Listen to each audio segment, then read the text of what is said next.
Before we start, please hit like and subscribe to my channel. Thank you. Hello guys, so we're back again, Legends of Constellation. So this is the continuation of the tutorial nung nakaraan dahil nga syempre bukas is Monday na, no? So pwede nang mag-withdraw ang lahat. So sana maging smooth, no? At wala maging problema na, dire-diretso na to. Then so ito na nga, i-discuss natin kung paano nga ba ipalit yung LOCC to USDT and to Binance. Siyempre kung nasa Binance na, alam niyo naman na yon. So marami ng tutorial doon kung paano ipapalit yung Binance to GCash. Okay? So let's start. So una, so example, nakapag-withdraw na kayo. So iano natin, demo natin. So again, punta tayo ng withdrawal. So ito nasa gitna. Yan. Withdraw LOCC. Then ito, i-paste nyo lang dito. So ito yung ipi-paste nyo dito. So ito. Ayan. So pwede nyo i-copy itong sa akin at i-paste nyo sa inyo, no? Pero syempre sa akin pupunta yung LOCC nyo. Hindi, joke lang. So ayan, kunwari, ayan. So hindi pa pwede dahil nga bukas pa yung start ng Monday to Thursday ang withdrawhan. So okay. So example, meron na kayong LOCC dito. So again guys, kailangan nyo ng TRC ito. Kailangan nyo ng TRC at least 100. So halimbawa na pag meron kayong 100 today, tomorrow, then nag-withdraw kayo, so syempre nabawasan siya, naging 40 TRC na lang siya, and then nag-try kayo the next day mag-withdraw, so hindi na siya pwede, no? Hindi siya dapat bababa ng 100 TRX. Okay? TRX yon, sorry, hindi TRC. So hindi siya bababa dapat ng 100 TRX, okay? Then pag nandito na kayo, kunwari meron na kayong LOCC, so click nyo tong preference, then makikita nyo dyan kung alin yung meron kayong funds. So kung merong pumasok sa inyong LOCC, so lalabas yan dito sa may baba, bandang baba. Hindi ko alam kung ano tong payb na to. So lalabas yan dito, kunwari ang withdraw nyo is 2,000, so may nakalagay dyan LOCC, then 2,000. So click nyo lang yun. Then para ma-swap nyo siya to USDT, yung LOCC nyo nga, is punta kayo dito sa Discover. Eto. So lagyan natin ng ganito. Ayan. So click nyo lang yung Discover. Then, pag na-click nyo na yung Discover, click nyo tong SunSwap. So, swipe nyo lang pa taas yung screen nyo, then click nyo to, SunSwap. Ayan, okay? So, pag click nyo na yan, so mapupunta kayo sa browser, then i-direct nyo kayo sa SunSwap. So, itong website na to, ang ginagawa niya lang is nagsaswap lang siya ng mga decentralized token, okay? Kunwari, yung mga token na hindi pa nakalabas sa mainnet, so under pa siya ng mga ibang token, gaya ng TRX, yung Tron nga.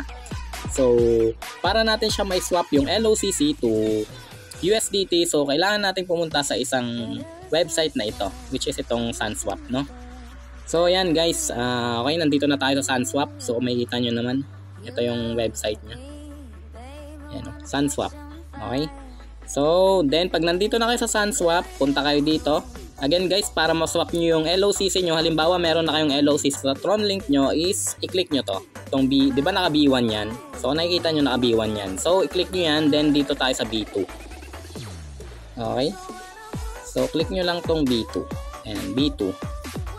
Okay, so click natin yung B2. So nakikita nyo naman B2 na. So nakikita nyo dito, ang TRX natin is 189, which is parehas dun sa TRX natin sa Tron link kanina. Okay? So ito. Ayan, 189. So ang next step is babaguhin nyo tong TRX na to. So nakikita nyo yung TRX na yan, may drop down siya or may arrow down. So click nyo yung TRX na yan. Then makikita nyo dito yung mga list of token.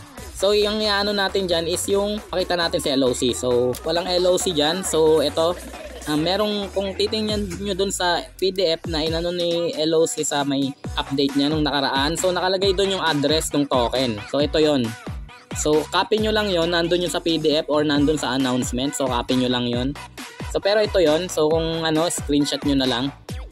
Yan yung kailangan yung i-paste dito sa may address dito guys. Yan dyan. Dyan yung ilalagay. So paste natin dyan. Ayan, paste. Then ayan, lumabas na si LOC. Kung nakita nyo naman, LOC coin. Ayan. So dahil wala tayong fund ngayon na LOC, so 0-0 yan. Then click nyo na lang yan. Ayan.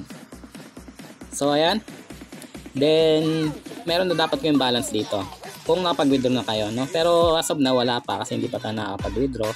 Then dahil nga isuswap natin siya, so pipili din tayo ng coins na pagsaswapan natin. So dito yon. nakikita nyo may drop down arrow dyan. Select a token. Click nyo yan.